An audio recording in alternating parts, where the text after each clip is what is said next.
Okay, car vlog number 2. I'm really freaking mad right now. So earlier today, this guy comes to my house, right? And recently my car died, as you guys kind of know from my previous video. Recently my car died, and he comes to my house and he bangs on my door, right? And I'm talking like bangs on my door, and he rings my doorbell 3 times, okay? And we have a personal doorbell because we have a mobile home, so I had to install that personally, right? I'm 19, I live at home, okay? And it's just so frustrating that people think that they can just talk over me.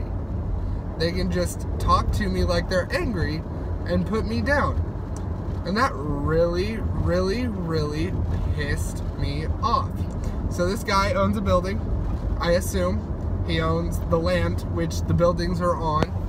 And he claims to have posted a no dumping sign, right? First of all, he has no parking signs. I had to go check because I had to know if he was telling the truth to me. He has no parking signs, not no dumping signs, which is a big difference, first of all. Second of all, there are a total of 2 that you can see from the outside of the buildings. 0 in front or behind the building in which my car is at, okay?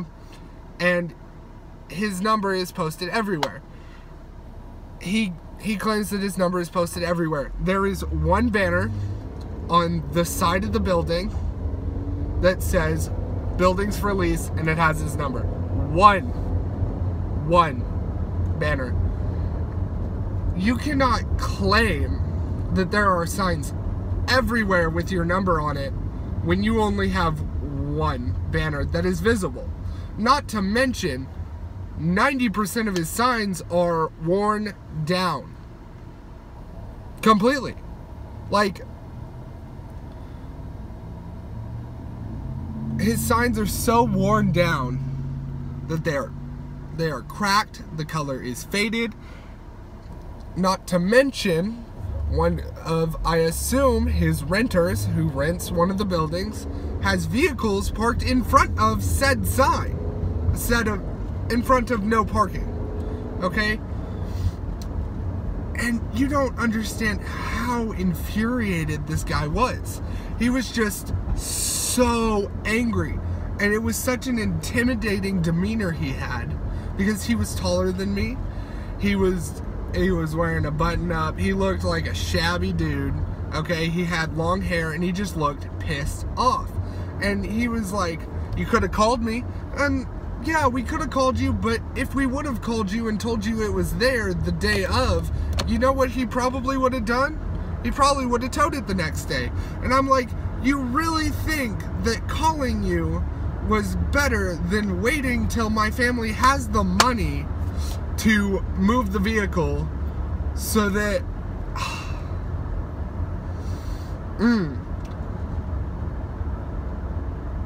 It just angered the fire out of me.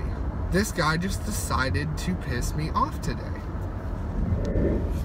Okay, so I go out to this guy's place where like the car's broken down at, and obviously I'm so mad. I'm looking up laws. I'm looking up law after law after law to figure out.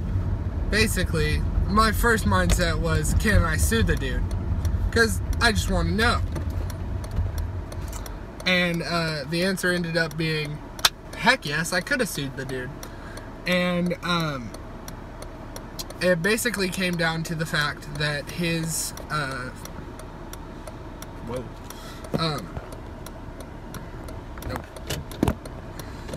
Okay. It basically came down to the fact that his signs that he had posted, which there are only 2 of them, I went and checked. There are 2 signs total, and they're super withered down and you can't read them. And also, one of the people that is leasing that area has trailers and boats parked in such a way that you can't see the signs from where my vehicle was broken down. I took pictures of this just to make sure I have visual evidence of it, and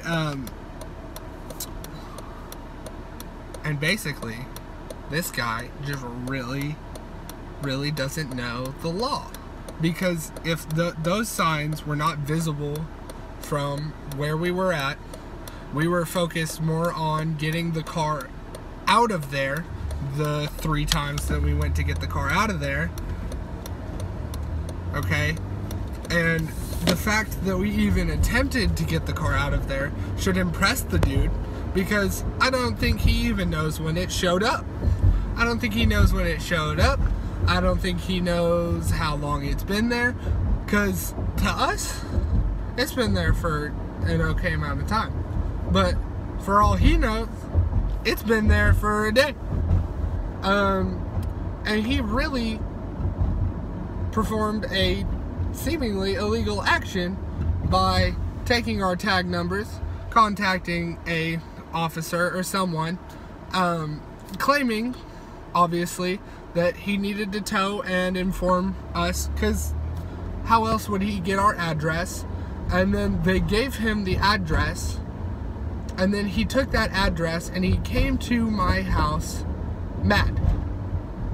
Now, it would have angered me even more had my little sister answered the door and been like, hello? And he just started yelling at her. Heck, he just started yelling at me out of nowhere. I had barely opened the door, and he just started yelling at me. It was so messed up.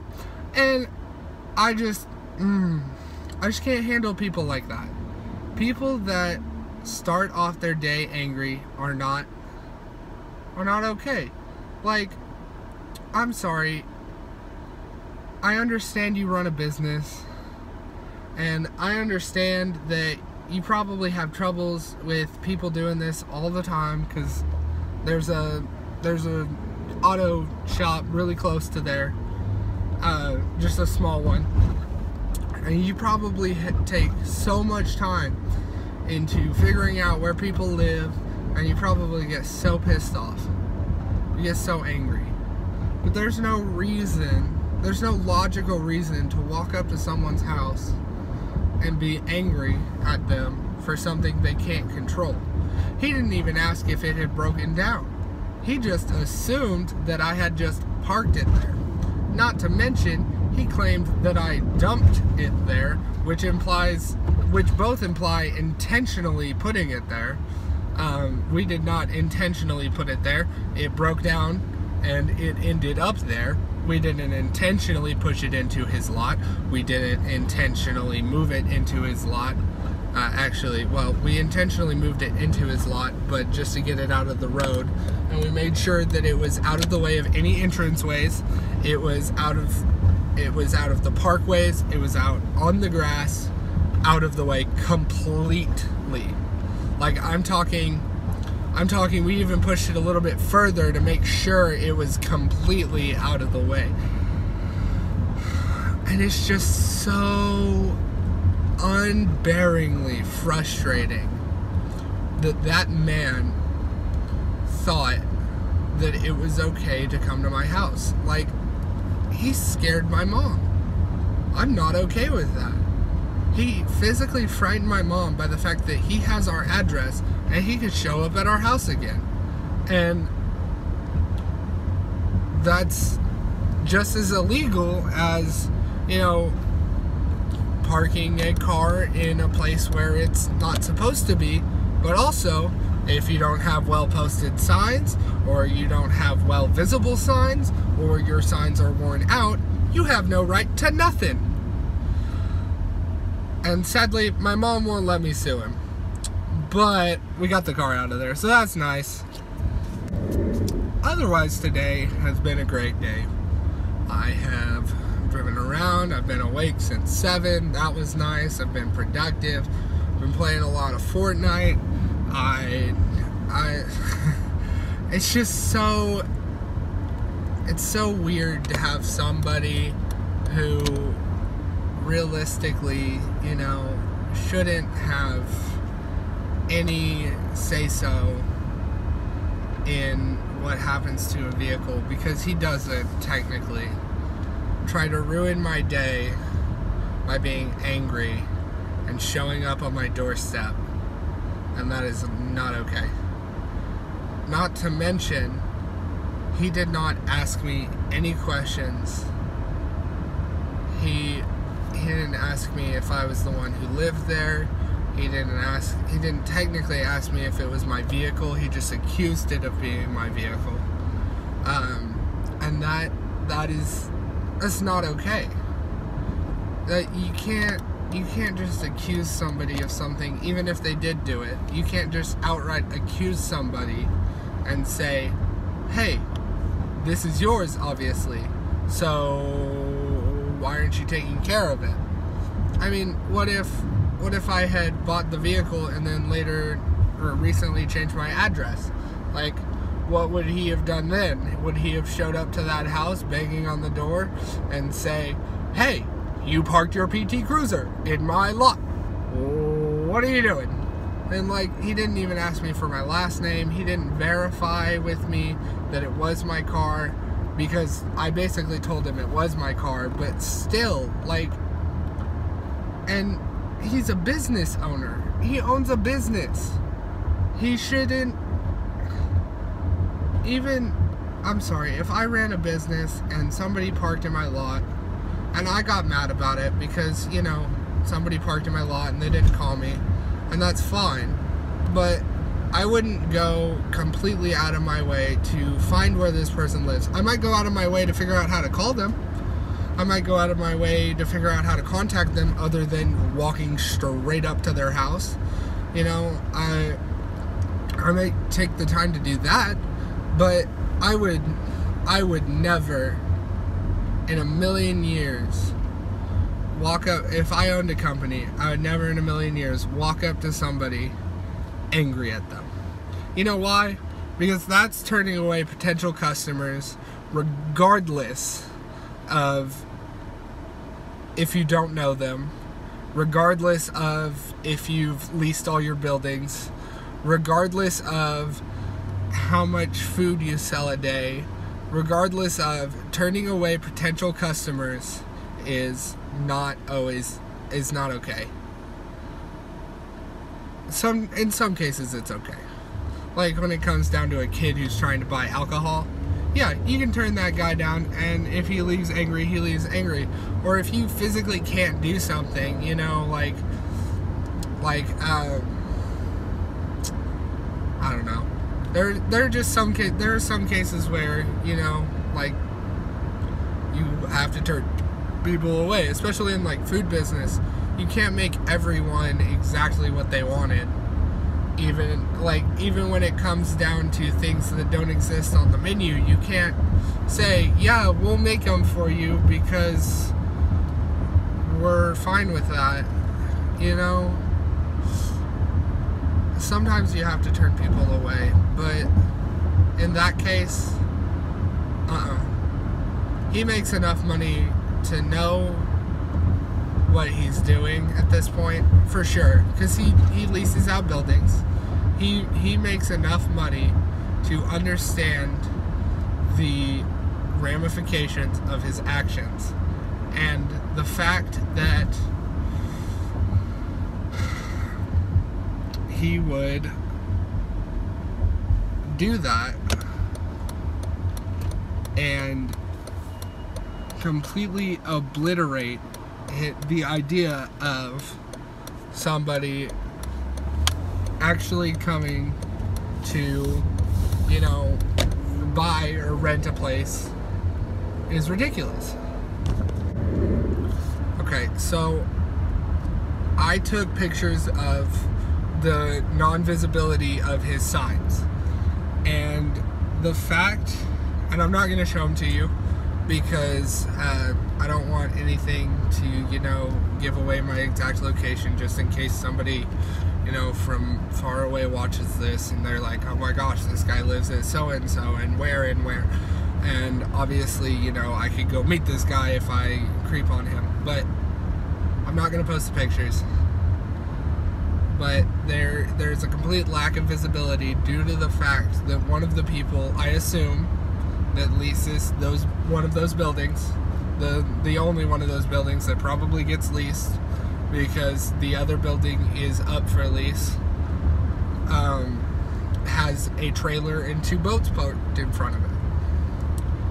And that realtor person, who, whatever his name is, I can't even remember, needs to understand that if I can't visibly see the sign from where I'm at, there's no way I'm gonna check for a sign. Who does that? Who goes around and checks for a sign? And also, he had claimed that he did have his number posted all over the building. There were a total of 2 signs posted on the building that had his number on it. One was very disheveled. One was a banner. The banner was nice. It was pristine, but it's only on one side of the building. It is only visible from the road, and you can't see it if you pull in. You can only see it if you're driving down the road. So how am I supposed to figure out your number if I can only see it when I'm driving? I'm obviously going to drive past it. I'm obviously not really going to care. It just baffles me that he got so angry that he had to come to our house to try to intimidate us to get the car out of the way, which we did. We did get the car out of the way because my mom won't let me sue him for whatever reason. But I know that sounds just so stupid, but if he would have towed that car, I would have sued the crap out of him. Because I have pictures, I have proof that his signs are not visible, and that is very much illegal. So basically, while trying to get the vehicle out of the way, we left ruts in his yard area, and he kind of peeled out and left some ruts in ours, but that's not the point. It had rained very recently, and it rained a lot, and we left some ruts because my mom's vehicle got stuck while we were trying to move the other vehicle, and I had to literally call friends to get it out, and it's just ridiculous. It's just absolutely ridiculous that we had to put all that trouble into getting a stupid vehicle out of a man's yard, or not even his yard, out of a man's property. I don't even know if he owns the property. I don't know if he's if he manages the property. I don't know if he leases the property. I just know that he was pissed off and came to my house. But yeah, so that's car vlog number dos. Subscribe here, and then the other thing is probably gonna be a video that YouTube wants you to watch, or thinks you would watch, and that's all.